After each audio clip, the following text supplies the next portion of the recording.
Hey everybody, it's Neil McDonnell. I appreciate everybody being on time. I'm going to get started here in a couple of seconds. We're just about to hit 3 o'clock. Because of such a large group of us on the call, we're muting for the moment. And when we get to the end of our presentation with the deck, then we'll open it up for questions. So I'll unmute everybody. I think everybody will stay muted, and you have to unmute yourself at that point, which is fine. A couple of bits of housekeeping. If you've so somebody has already figured out how to raise their hand. One thing I would mention is we've got a couple of us who are moderating, and so you got Neil McDonnell here, and you've got Jim White who will be watching the chatting. So between now and when I unmute, if you got something to say, I would chat into there, and Jim will take care of some of the dialogue. It's also a great place to put questions. As you're hearing us talk, if you got some questions, we can get to them at the end. Hopefully we'll answer a lot of them, but I am hoping for a good set of questions at the end where you really grill us and find out what the HUBZone Chamber is all about and how that fits together with your goals and your missions in PTACs and the organizations. So you should be able to see in Zoom a place where you can kind of minimize the video. Depending on where you see the toolbar, you will see a place where you can hide the video panel, and that way just looking at the deck. You can also look at the entire video group so you can see all the folks that are on the call. While we're going through, if you get a moment and you can chat into, put into the chat into a private message to Jim White, put in your name and your organization. That would be awesome. It would let us just know who showed up, where from, and maybe we can follow back up with you and get any last minute thoughts. And so again, the last thing is on the questions, write them as we're going along, and then as we move forward, you can put some other stuff in. So I'm going to go ahead and hide my video here and hide the video portal, and we will get started with the introduction to the HUBZone Chamber of Commerce. Thank you for joining us today. As you can see here on this title slide, which is slightly different than the slide you've been looking at, we exist for one simple reason. It's a motto, it's a mantra as we go forward, but every year half the money that should or theoretically could go to HUBZone companies is not going. That represents basically $6 billion, and that sits on the table.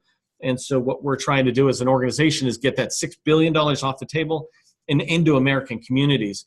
Now, we actually communicate it really clearly to the HUBZone members that we're interested in getting this money into the American communities, and the fact that it's going through their companies is kind of a byproduct. We're not trying to build their companies as much as help them build their communities. The communities out there are the ones who should be benefiting from the HUBZone program. So we'll go through that and we'll talk about it. Here's a quick agenda slide. I'll let you read it. I tend not to go in there too far. The purpose of this meeting today, this introduction, is we really want to find out how the HUBZone Chamber can tie together with whatever your organization's mission is and how we can be part of that and help you reach your goals. We want to be very collaborative with all the organizations out there. PTACs, for example, are the leading front of small businesses in the government contracting world. So we want to help and participate in that perspective. The agenda you can see, we're just going to quickly touch on a high-level overview, but we also want to sit there and make sure we're all on the same page of the HUBZone program. Sometimes we might have different levels of understanding, and maybe this will get us on the same page. And then we'll go into talking about the chamber and our origin, and then into what we're doing. So that's pretty exciting stuff for us. The first thing I like to do is just share a little bit about myself. I am the founder of the HUBZone Chamber of Commerce, and it's a natural question to say, who is Neil McDonnell, right? And this slide in this section is really designed just to answer some of your questions. You can learn a lot more about me on LinkedIn. You can reach out and talk to me, and you can learn about me. But the short of it is that I'm an experienced government small business contractor. I started in the Army, so I was in the Army for a while.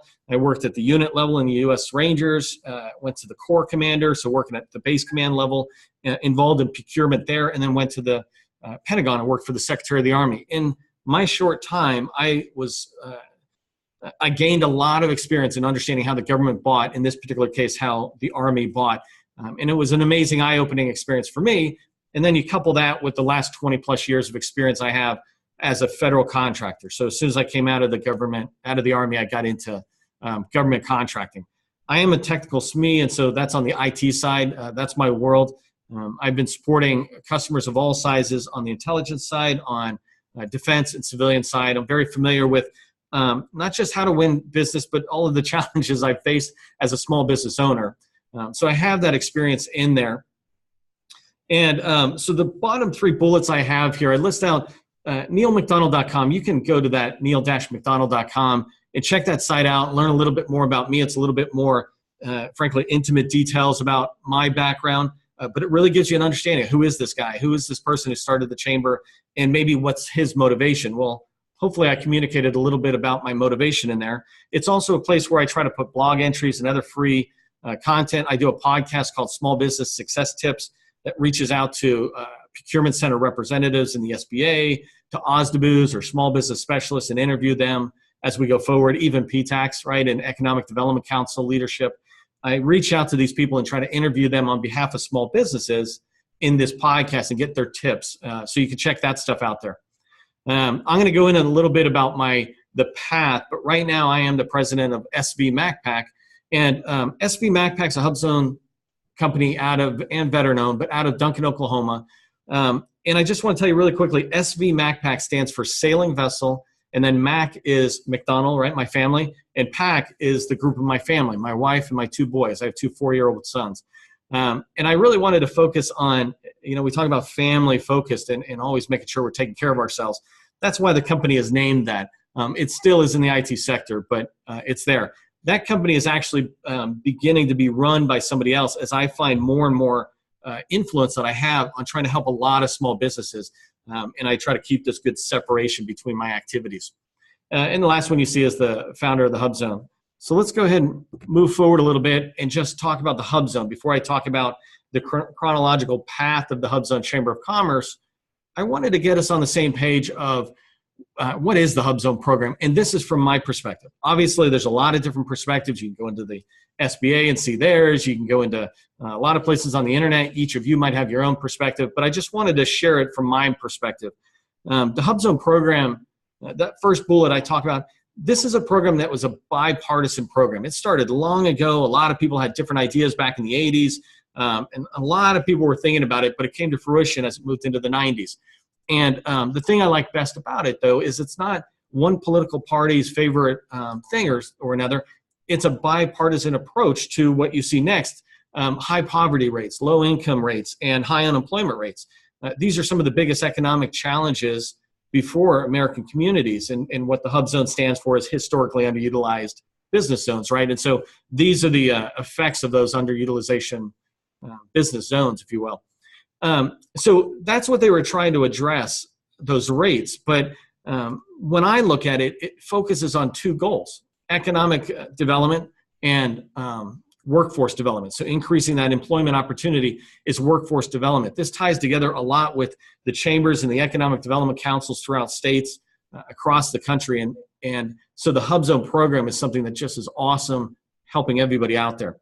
I describe it as the only program in the SBA's toolbox that is focused on the community, not the individual. I already mentioned I'm a veteran-owned business, right? Well, that's a benefit to me. The reason that exists and that set-aside exists, it's to benefit me as the business owner.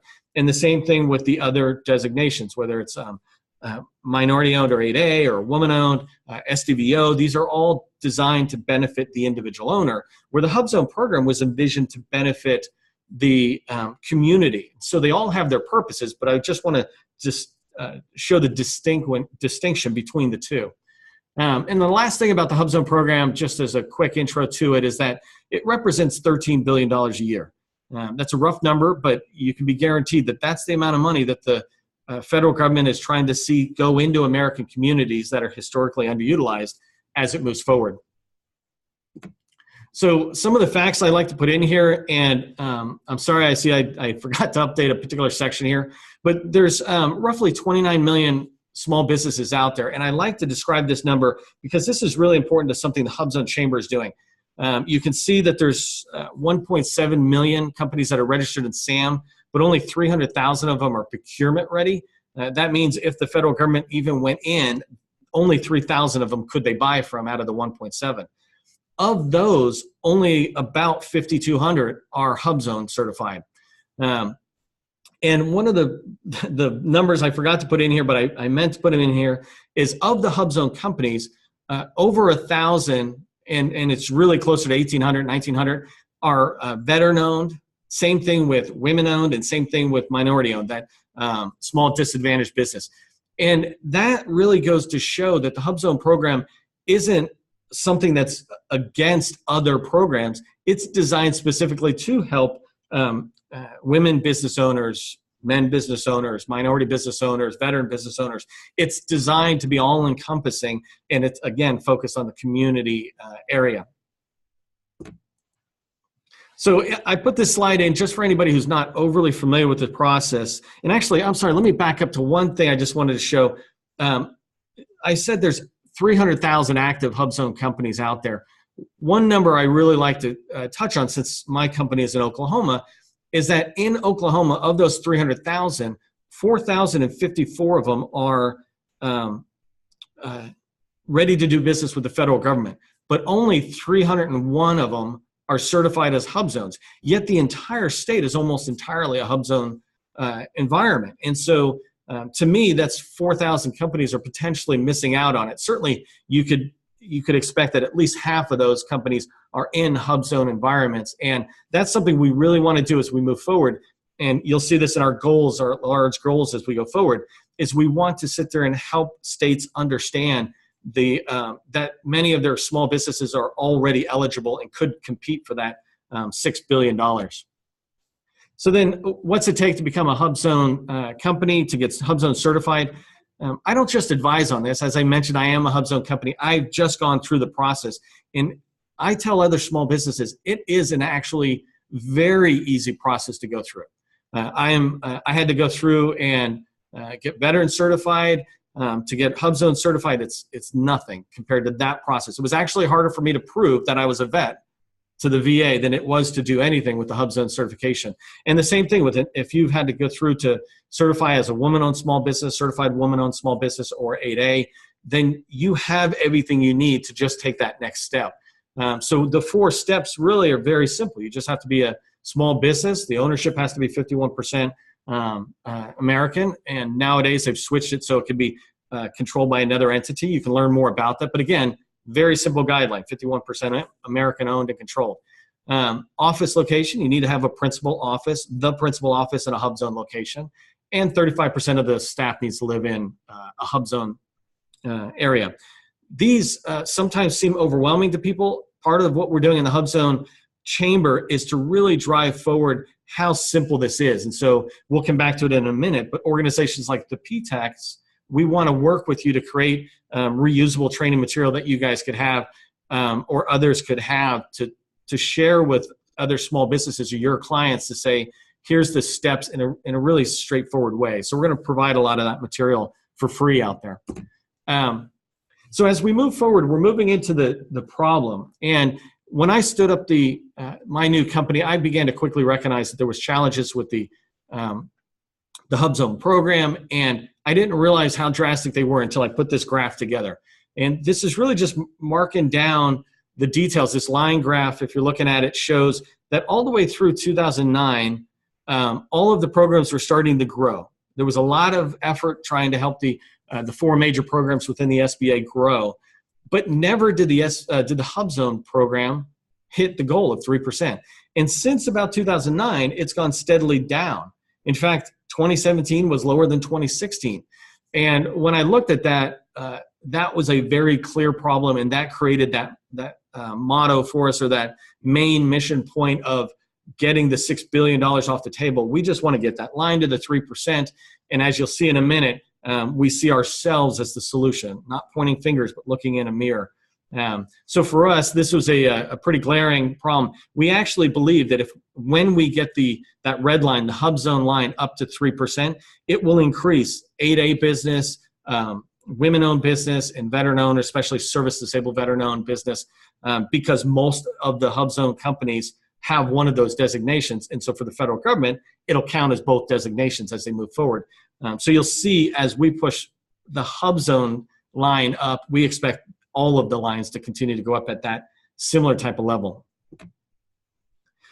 So that was the problem, and we led into the chamber. What is the mission, right? What are we trying to do? And it took us a while to articulate it down to this very simple statement of, we just really want to address the economic and workforce challenges nationwide through the HUBZone program as designed and envisioned with the HUBZone program. The HUBZone program was designed to help the community, and we realized that's what we want to do as the chamber, the HUBZone chamber, is we want to help the communities. It happens to be we will be doing it through small businesses that are certified.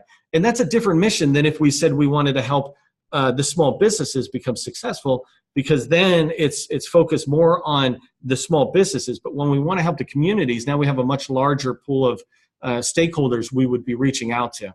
And then our vision is very aggressive and very clear. For 20 years, it has not hit the 3%. By the end of next fiscal year, we're going to take the HUBZone numbers to 3%. It's very aggressive. We recognize that. And so is the next goal that's right next to it of our vision of increasing from 5,000 to 10,000 HUBZone businesses. The reason that is so important to us is many of the existing HUBZone companies and small businesses in general are not procurement ready. And the way you continue to see success in the HUBZone program is get more and more businesses qualified in there so that the government has quality small businesses providing quality responses and quality work to the need that they have as the government does their mission. So we intend on going from the 1.65% we're at now to 3% by the end of FY19, and from 5,000 HUBZone certified companies to 10,000. And then the last one, I've said this several times about getting the $6 billion off the table. It's not getting it off the table and into small businesses' hands. It's getting it off the table and into American communities. And this is, again, I go back and hammer on this distinction. If it's to get it into the small business, then we've won when we got it there. But if we're thinking about the community, now we're thinking about primary sector jobs as it relates to the small business who wins an award. And we're also thinking about secondary jobs as that money recirculates in each of these American communities. It's a big and exciting deal for us. And so that motto really sticks true for us as we move forward. I've talked on some of the massive goals, and I recognize I'm talking really fast, by the way, and I'm recording this, and so we'll be able to let folks be able to see it afterwards. And the slides will be made available. But I'm talking fast in the interest of respecting your time. So we have massive goals, right? I talked about a couple of them in the vision. But really, when you think about it, we're getting that $13 billion off the table. That's a big one, right? We're going to exceed the 3%, and we're going to hit 10,000 small businesses. Those are our goals that everybody on the team is focused on. Some of the other goals that are really equally important, but get more into the approach, let's say, one is the DSPs profiles. We've started creating things, DSPs profile gap analysis, where we analyze your profile and we give it a grade, A through F. And we think F, although it means failure in a school system, it also means fantastic. Now I know what I need to do to get myself found. And I would argue that the #1 place the government goes for market research is the DSPs tool. And all of us advertise that to our clients or anybody we're mentoring. Fill out your SAM profile so DSPs looks good. That's where larges go. That's where smalls who look for teammates go. That's where the government buyer goes. And so we want to make sure the HUBZone companies are moving forward with that. That's a big part of, we think, the success of the HUBZone program. And we believe the tools and the training we put in place for HUBZone companies, and that we'll put out there for free, will be also helpful to organizations like PTACs and economic development councils as they work with their clients. So we want to make these tools available anytime we got it, whether the tool is an actual app or tool like that, or whether it's training, et cetera. So then the next one is 1,000 outreach events. I actually, when I was preparing for this, somebody asked me, Neil, how can you get to 1,000 outreach events? We currently do 260 events. We're on track for 260 events just in our daily set-aside calls, which I'll talk about in a minute.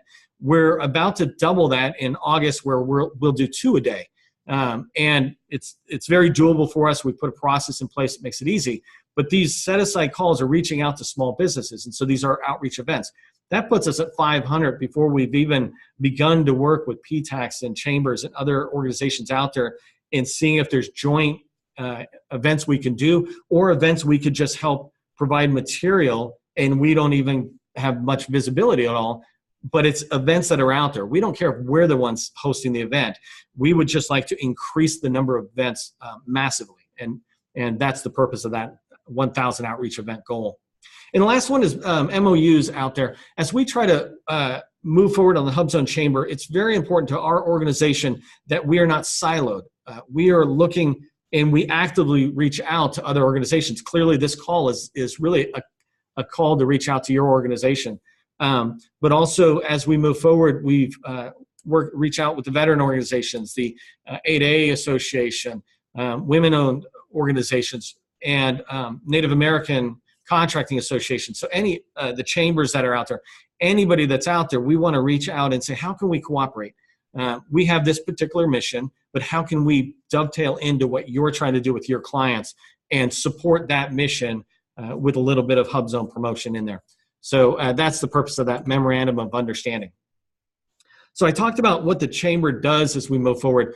And one of the things I loosely touched on a minute ago that I want to stress right now is that when we formed the HUBZone Chamber of Commerce, we said to ourselves that the solution to any problem we see with the HUBZone program lies with the HUBZone small businesses.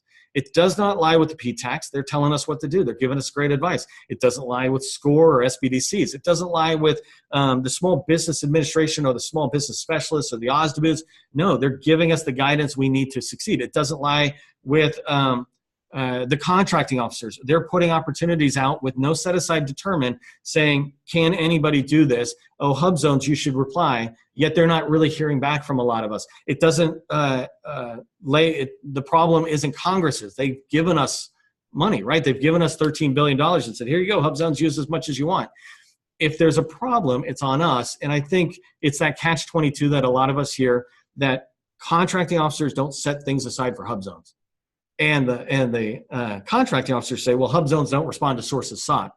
And I believe, and this comes right down to Neil's personal belief, that the solution is HUBZone companies need to respond to more sources sought, many, many, many more. And with quality responses, we need to justify our existence to the contracting officer in a way that shows them that we are procurement ready, that we do have the quality and the experience to do the work that they need done to support their mission. They're not going to give us business because we're HUBZones. They're going to give us business because we're qualified. And if there's enough of us who are qualified that are HUBZones, then we'll move forward.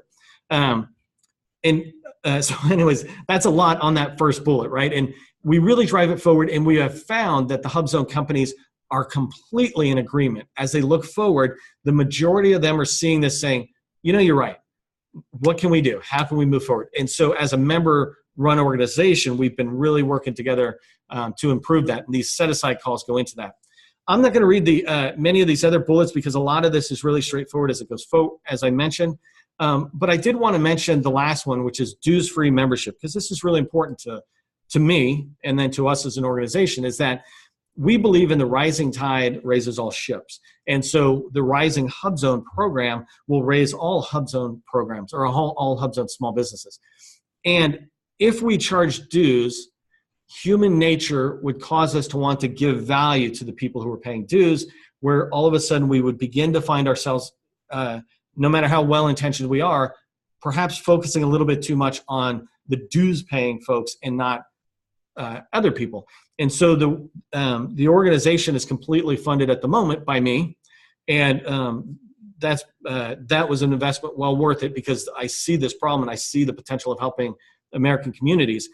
Now we are pushing to get large sponsors that typically are outside the government contracting world, so we avoid any kind of challenges in there. And we're really looking at organizations like Wells Fargo or State Farm that have a presence nationwide and would really care about helping the communities everywhere. And I mean care corporately, right? Individually, people care.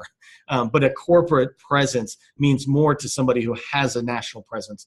than it does to perhaps somebody who's just in the Florida Southwest or something. So that dues-free membership is something that we will keep it that way forever. That's an important part of who we are and what we like to do to distinguish ourselves. That last circle that you see on the slide, one of the things I really stress with folks is this 7 Habits for Highly Effective People from Stephen Covey. He talks about, don't look at all your concerns, focus on what you can influence. And we can influence the sources sought responses, right? When an RFI comes out, we can respond to that. We can't really do a lot about category management as individual companies. And I'm not looking to get into debate on that, but the point is that's a much bigger concern, right? How Congress is treating us or how the government is reporting HUBZone statistics. You know, those are all concern issues, but I can write better responses. I can do a better job on DSPs. And so we try to encourage people to just keep ourselves focused on what we can do and a little less concerned about the things that we don't really have much influence on. So these next 2 slides go into who we work with and who we assist. So the way I describe who we work with is kind of the opposite of who we assist. We don't really assist these people.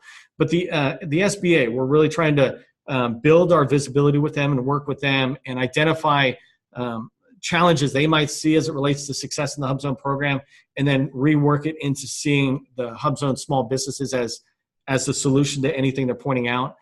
We want to work very closely with the small business office specialists, with the OSDBUs. Those folks are the front line of market research, and they're the front line of making sure that all small businesses have a fair chance in their agencies. And so we're working with them to build awareness of the HUBZone Chamber, but more importantly, the HUBZone small businesses. I'll talk about that in a minute, but through set-aside calls, et cetera. So daily, we're reaching out to contracting officers, small business specialists, the SBA. The federal politicians, this is a big deal to me.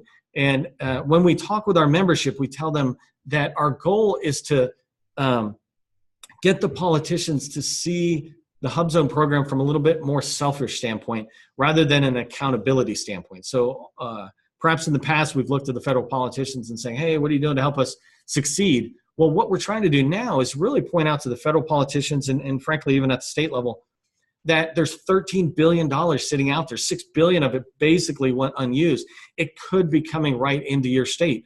An example I used already was Oklahoma. You know, if they had more HUBZone companies, then the potential is that they would have more wins coming into those contractors. An example I like to use, and my numbers might be slightly off on this story, but in Texas had, let's say, $27 million in HUBZone award in 2017.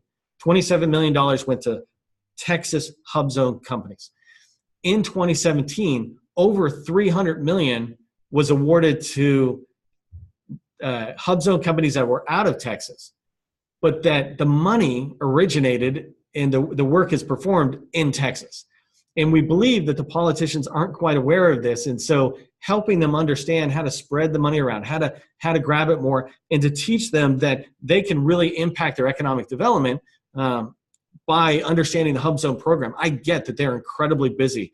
The reality is, all of you who are on the phone, the HUBZone program only represents one small part of your toolbox as you work with your clients. And it's the same thing. I was meeting with a U.S. senator talking about the HUBZone Chamber.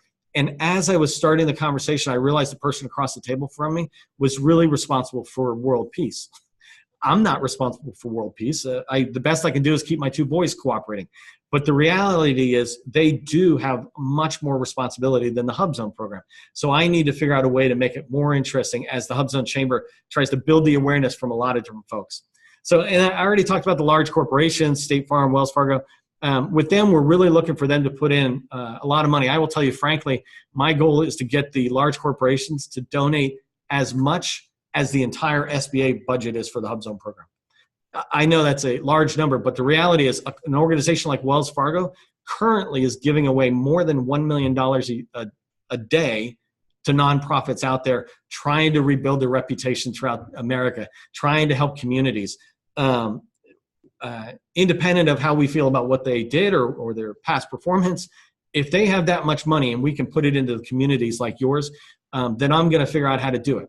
I don't know how to do it, but I've been moving that process forward. The members of the HUBZone Chamber have been reaching out to Wells Fargo and State Farm. So we as an organization will be trying to do more and more of this so we can offer more and more services similar to what you're doing. So that was who do we work with? Who do we assist? And I'll try to go through this fairly fast because I think a lot of this is pretty familiar to a lot of people, but obviously we're assisting the small businesses that are already certified. We want to assist those that aren't certified but are considering it. We want to assist, as I already mentioned, with the state, county, and local governments. We want to assist them and help them understand how they can bring the money in. That goes the same with economic development councils. They have a mandate. Their whole reason for existence is in improving the quality of business for the existing businesses and attracting new businesses into their locale.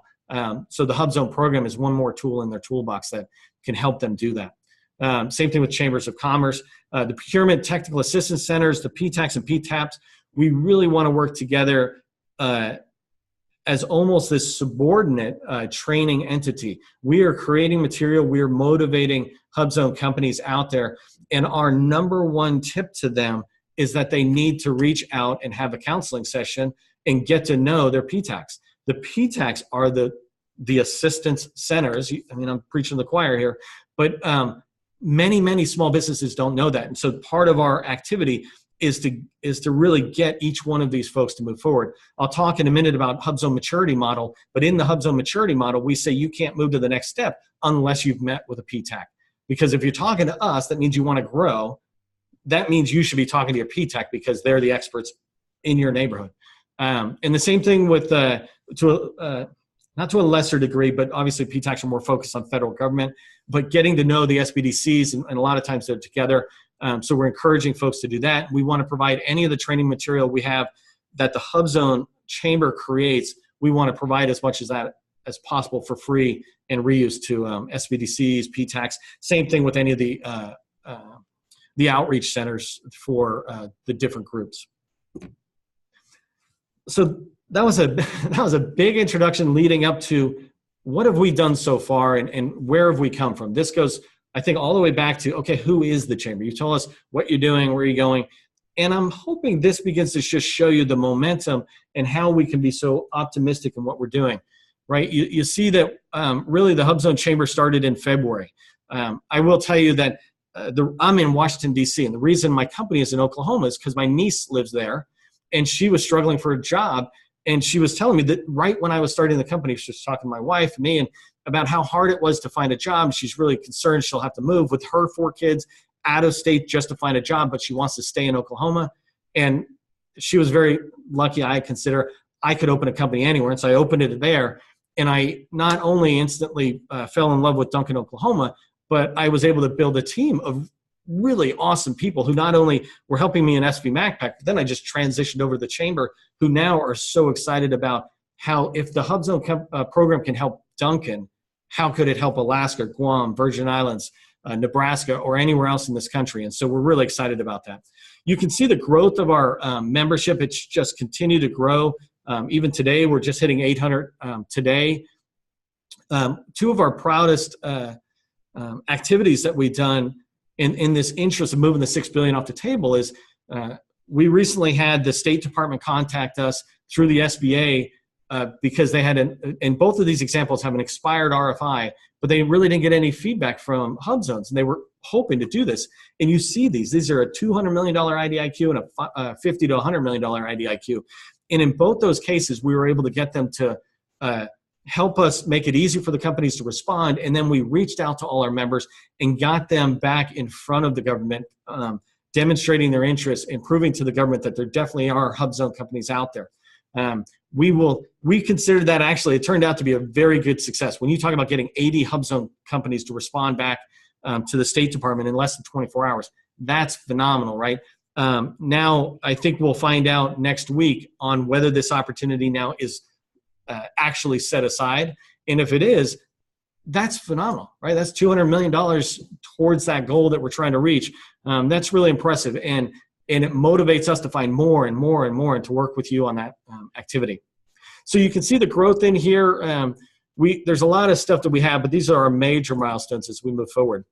As I move into the last couple of slides, 2 more slides, here is just a list of the things that some of the stuff we've already done and we're continuing, and some of the major initiatives we're getting ready to roll out. So we talked about the DSPs cleanup. An example is I'm out in Colorado next week, and I'm talking at the Department of Energy event, and they together with them, but not sponsored or anything by them, but we're bringing an assessment for every one of the attendees, so we can hand it out for free. So here's an assessment of your DSBS profile, and let's move it forward. And many of these folks have like no keywords, and you all know this on this call or listening to this recording, that if you don't have a keyword, then the chances of anybody finding you through DSBS is almost zero. I would say it is exactly zero.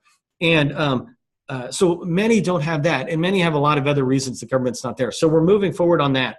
Another one I want to point out is the HUBZone maturity model. This is really important to us as we lay out 5 phases of maturity for a HUBZone small business, which will theoretically be can transition into a HUBZone maturity model for other small businesses. But the idea is it takes you from this step to this step.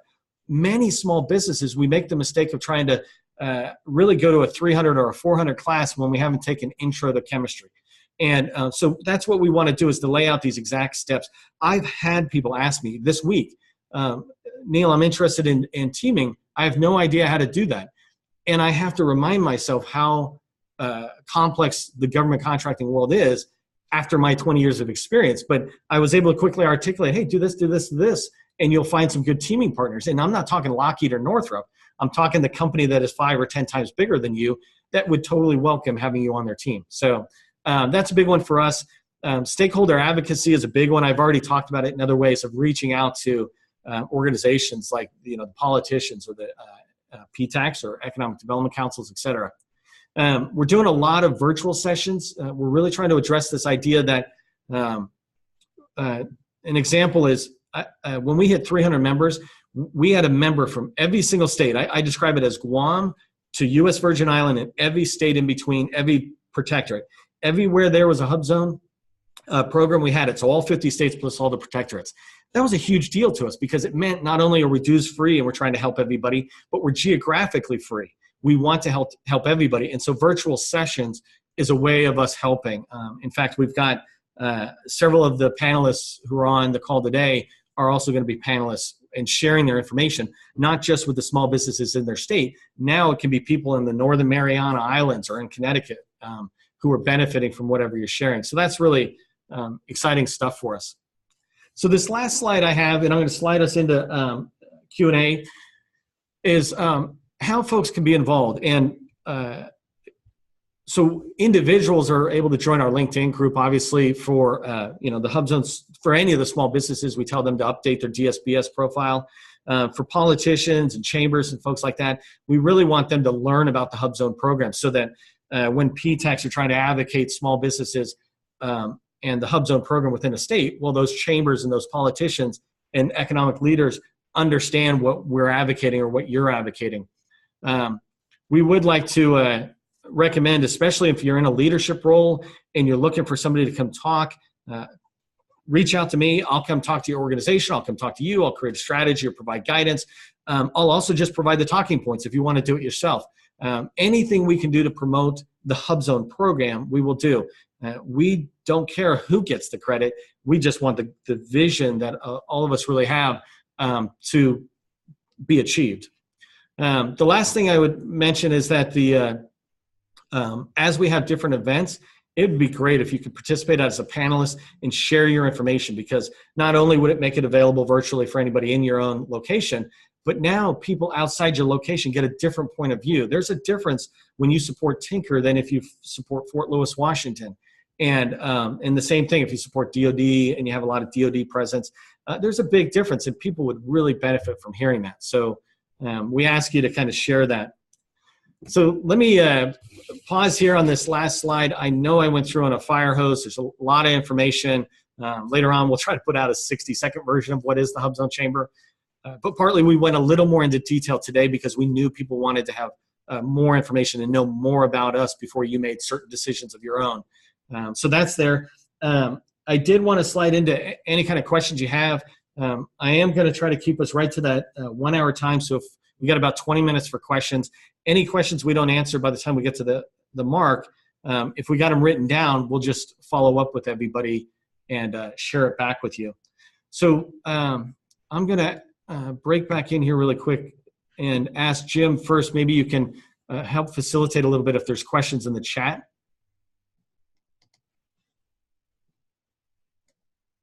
And do I need to unmute you, Jim?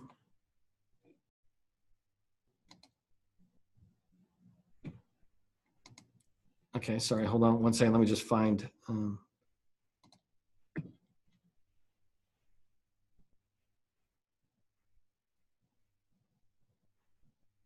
Okay, so Jim's not in there at the moment, so let me see if I can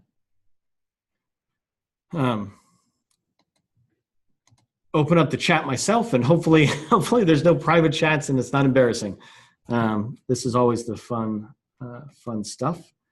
So I'm gonna scroll down and okay, so these are a lot of names. And okay, so I'm realizing with the chat, it might be a little harder. Okay, so let me just talk about one thing as I see them maybe. Here's one, and Carter Merkel, you're on top. Would you mind just hitting the raise your hand? Just let me know you can hear me. And I'm going to start answering some of these questions, and then I'll unmute everybody, which will allow you to pop in. But somebody here wrote, decrease, thanks Carter, decrease in hitting the goal could be due to the changes in the HUBZone program. I agree that that there was definitely an impact because of the 2010 thing. On the flip side, though, if we had 10 or 20,000 HUBZone certified companies, then we would have been able to get more success. And so I agree that that was an impact, but I look to us HUBZone companies and say, how do we avoid that ever happening again? That's almost our equivalent of a recession, right? And how do we make ourselves recession proof or impact proof? And I would submit having a lot of companies that are out there that could be there. The Native American Contracting Association, I was talking with Mike out of there, and he was talking about how I'm assuming, right, almost every Native American small business is eligible for HUBZone, yet very small percentage are. And so he and I are going to be working to try to educate the small business owners there and show that opportunity. So yes, I agree on the 2010, and then what can we do? So I've said this a couple times on DSPs. There's a question here, what's that? Oh, somebody actually was answering it, which is great. But basically DSPs, for anybody who doesn't know, it's the front view of SAM. So when you register to do business with the federal government, you do that in SAM, and DSPs is where it's shown a lot more visibly, and that's the tool people use to search SAM. I'm going to keep coming down. And by the way, thanks, Lenora, for answering that. Coming down, 2 questions on certification. Okay. And thanks a lot for people answering questions to other folks. That's awesome. Okay, so I don't know if somebody's being really nice to me and loading a question in here, but I'm going to say it anyways. Somebody asked if there's a fast way to check employees instead of doing them one at a time. The HUBZone Chamber, one of the first things I saw, and again, I'm an IT person, I'm an application developer, I saw a challenge with the HUBZone certification process. When I got certified, I had to put them in one at a time, employees. And so I quickly created a tool that just goes out and rapidly can take 400 employees in 4 minutes and go through that certification process where it checks the address, spits out a PDF with the map. So go to our HUBZoneChamber.com website and you'll find a tool on there, and or follow up with me afterwards and we'll do that. And is there a file size limit for the upload to the SP Certify? I don't know. So I will check that and find out. Okay, so this one. Okay, so this one's really interesting. And thanks, Angela Cash. The question is, please, and actually, Carter, can you lower your hand and then in a minute raise it and tell me whether you can see the chat window or just the PowerPoint. Raise it if you see chat. The question is about the maturity model and can I share it? I am not able to share it at the moment because it is it's still in progress, right? It's still whiteboard level. But one of the things we really want to do is to work together with the PTACs, for example, and reach right out and say, hey, this is what we're doing. Here's a very early rough draft and the path we're going. What do you think about it? How do we make it a PTAC, SBA, HUBZone Chamber, veteran organization? How do we all come together as a bunch of organizations and just kind of say, here's our agreed single roadmap or maturity model? So I'll be following up as we move forward in the next month, because I know that's that one we're trying to push forward, to reach out and to get anybody's opinions. We believe firmly in that whole idea that if you don't care who gets the credit, you'd be amazed at what you can get done. We would just like to get things rolling, and if it starts rolling, then we move away and we start working on something else. So it sounds like PTACs are doing a lot of good stuff there, and we'll definitely reach out and say, should we just be contributing and talking to you about it? Is there something we can do? But Angela will reach out, and I'm going to make you the point of contact for our initial questions, if that's okay. The link to the LinkedIn group, it's not really clear to say it at the moment. Somebody might put it in the chat, but it's in our website. Go to HUBZoneChamber.com, HUBZoneChamber.com, and on that homepage you'll see the LinkedIn group where we encourage people to join it. And then independently, by the way, we'll follow up anyways and just send it to you. I am not, Daryl Henderson, I'm not aware of a HUBZone pilot program with a handful of PTACs, but we're going to follow up with you and ask you what that is and how we can learn about it, promote it, support it, anything we can do about it. Okay, here's a PTAC in Oklahoma.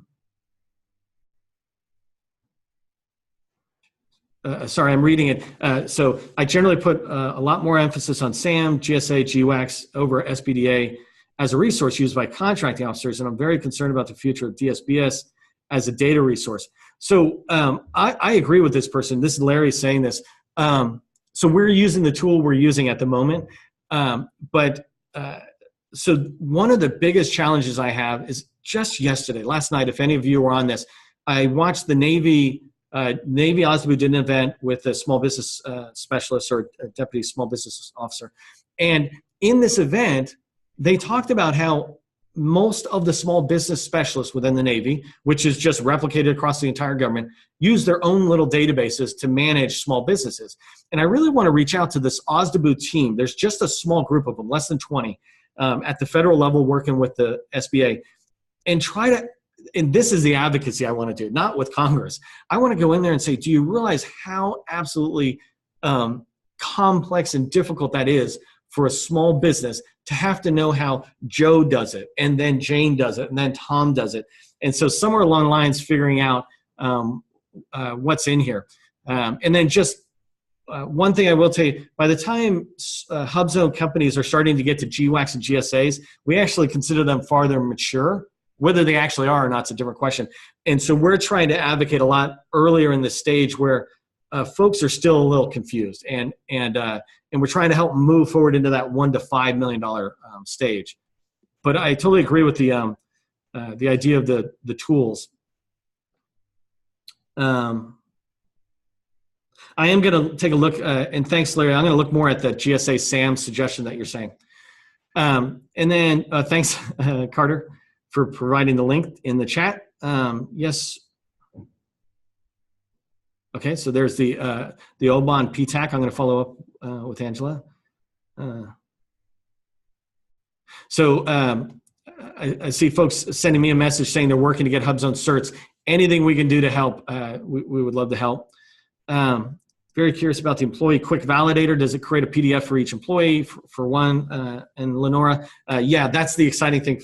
Wait, no. It's one PDF with a page for each one. And that one there, it's the way it should be. So if that's a problem with SBA, then I would rather fix SBA. But the reality is the way our tool works is it actually spits out an individual PDF file for every one. And then the last thing I have the tool do is combine them all together. Thanks for pointing that out. I'll reach out to the SBA and make sure that they would accept a single file with all of them. If they don't, I just update the tool. It's already built. But good call. Thank you for that. And then I'm getting towards the end here, and I'm gonna unmute. Okay, so there's a free webinar on August 1st on supersizing your SBA profile, and this is PTAC looks like PTAC Alaska, right? .org. And so everybody check that out. And Jody, we'll go find it, grab it, and put it on our promotional material to folks as well. We work a lot with a lot of folks up in Alaska, so it'd be great to share that with them. And then, welcome. Okay, and so then there's dialogue on the search tools. So, okay, so Sheila's got a question here. And I'm sorry, when you submit it privately, I'm still going to try to read it for the benefit of folks. Have a client who's completed the HUBZone, approved, good standing, no longer states expiration date of a cert.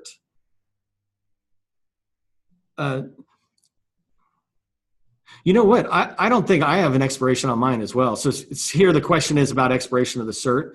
And so that question there, let me just take it offline, Sheila, and I'll find it out, find the answer and get it back to you. But I know personally my company doesn't have an expiration on its cert. It has a certification date.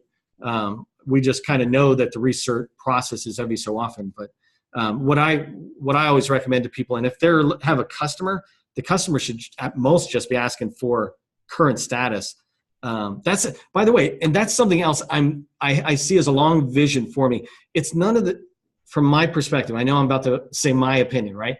But I don't believe contracting officers should care at all about 3 days later, right? The rules say, are you a HUBZone company at the time of award? It also says at the time of bid, but at the time of award. And so there's a lot of these other things that are getting in there. Those are my circle of concern that we'll touch on. But at the moment, I would advocate that this company reach out to Mariana Pardo at the Small Business Administration if they feel like maybe this customer's holding them off. But this customer, it just might be an educational thing, right? This CO might just not be aware of it. Feel free, Sheila, to have that company contact us if you want. And these are the kind of things we like advocating on behalf, because then we can advocate on behalf of all HUBZones instead of that one. So, let me go ahead and mute yourself there. Okay, where can HUBZones be located? So we can provide a map back to you on where HUBZones can be located, but HUBZones, I don't know if the answer to this question is going to be the way you want it, but certainly go to SBA and look at their map and see if you're located in a HUBZone. The second thing is a HUBZone company can be located anywhere. Their principal office, where the most people work, needs to be in a HUBZone, and their employees need to be 35% living in a HUBZone, and it could be in any HUBZone in the country. So the HUBZone people in the HUBZone office have nothing to do with each other. The office is about where the most people in your company work, and the people are about do 35% of them live in a HUBZone area. Another event is a PTAC is hosting an event on the Navajo Nation in December. We would love to do this. Thanks, Joan. We see your contact information. We'll reach back out to you. If you don't hear from us, please shoot us an email and join that LinkedIn group. By the way, you can reach me at neil@hubzonechamber.com, neil@hubzonechamber.com, and that's also our website, hubzonechamber.com. Technically, you're certified. So here's good. Somebody else is coming back. You're certified until SBA says you're certified until SBA tags the business via email requesting the company to recertify. And that's something the HUBZone Chamber is really going to be pushing people, is like, be forward-thinking, you know, looking 2 or 3 years out, and also looking 2 or 3 awards out to make sure you don't get caught. So we'll talk about that. This is great. People are coming back in. Thank you for answering the question. So if you look in the chat, you'll see some others. There's the HUBZone map. Thank you. Okay, let me unmute really quick. Just no, I muted myself by accident. I'm unmuting everybody. Can I get you to? I mean, I can do it. Okay, let me change that. I'm muting you all again. Can you raise your hand if you've got a question? Because we'd love to answer any questions in the remaining time. Got about 10 minutes.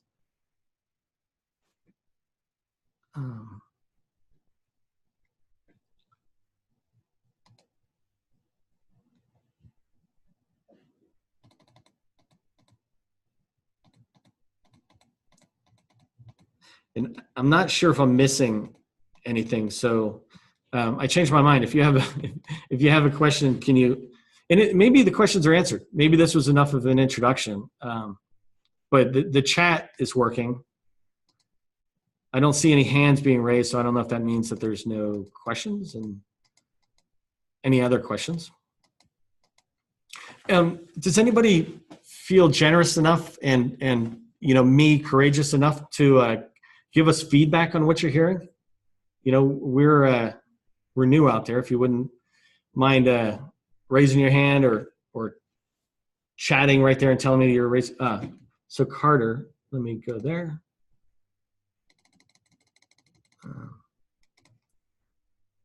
Okay, Carter, you should be unmuted. Okay, I just wanted to thank you, Neil, for doing this and getting us all informed.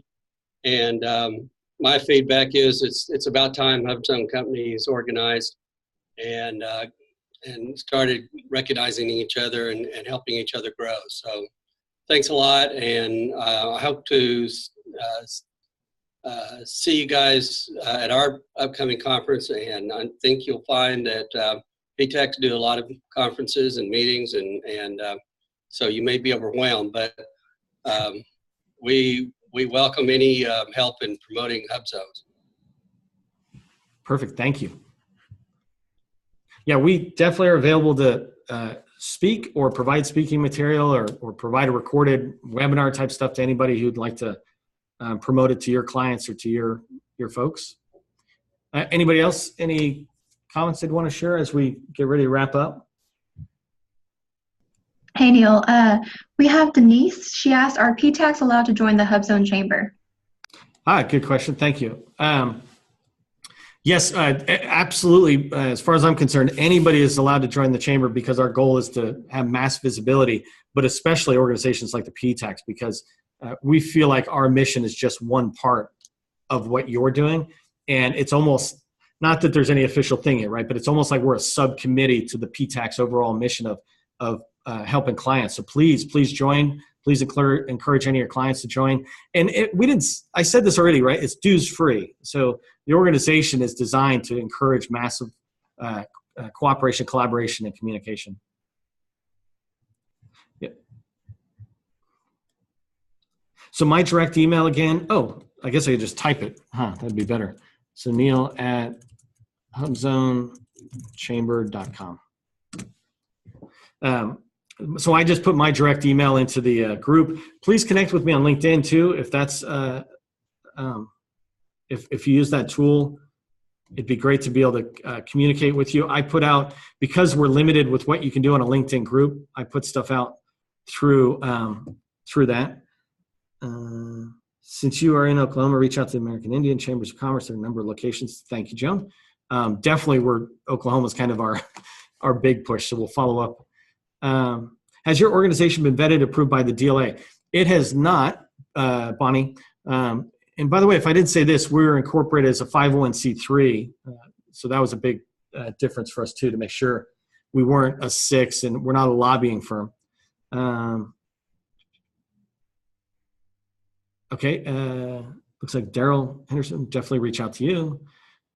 PTACs, lots of good info, Okay, looks like we're certainly we're wrapped on the time. If I didn't get to all of your questions, we'll reach out to you again and